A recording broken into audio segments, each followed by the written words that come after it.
You call our city so ugly when it's so beautiful. How dare you disrespect us when we gave you a gift called music? Aaliyah gave you a reason to miss us, kiss us, and you still discuss my city. Have you forgotten Aretha Franklin, the queen of soul? Temptation, Motown, kids, shit, we made music.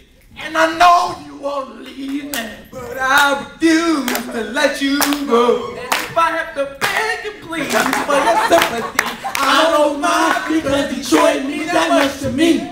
And only Detroit can love a team that goes 0-16. Maybe the bad wings will fly into the championship. And yes, we lost the big shot but receive an answer. We keep bouncing back like trampolines. Detroit trigger my senses like Spider-Man. It smells like gasoline. Tastes like a bag of Better Made and a Faygo Cola. It feels like hitting a pothole on 8 Mile. It does not look like 8 Mile, but more like the city inside the desert. Sounds like it's people moving grinding along the tracks. Like the Detroit Wild, we're just misunderstood. You call us Murder City when the country you live in is flying overseas like demons, fighting in a war that had nothing to do with them to begin with. When I see the colors red, white, and blue, I hear the phrase death lies in you.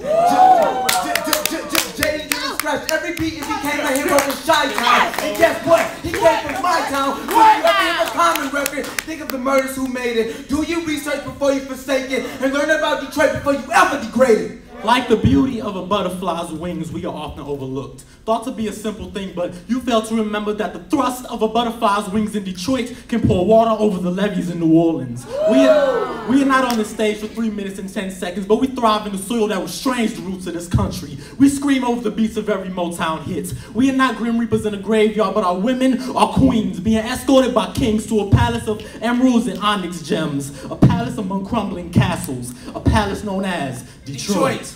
Detroit may not be what you see it as. It may not be Egypt or Africa. Your stars may shine different, but we see ours fall every day and still rise before the moon smile. Your downtown lights up just like ours, except campfires never existed in woods, candles in darkened homes, nightlights protecting you from monsters. Tell me, if God made anything perfect, why isn't your city called fairy tales and yours dreams? Heaven, Washington, because we all know there's a White House the size of a castle waiting for our souls to be reborn. Our doormats will always say Detroit. Our area codes will never change. Your language and slang will always be the same, because you will always be my sister and you will always be my brother. I don't care what city you come from. Don't ever let no music industry make you think you're better than us. No Hollywood TV show. I don't give a fuck if Barack Obama came from the south side of Chicago. What city Rosa Parks sat in? Where JFK was assassinated. Where Malcolm X retaliated. See, that's why we call it history and not a competition.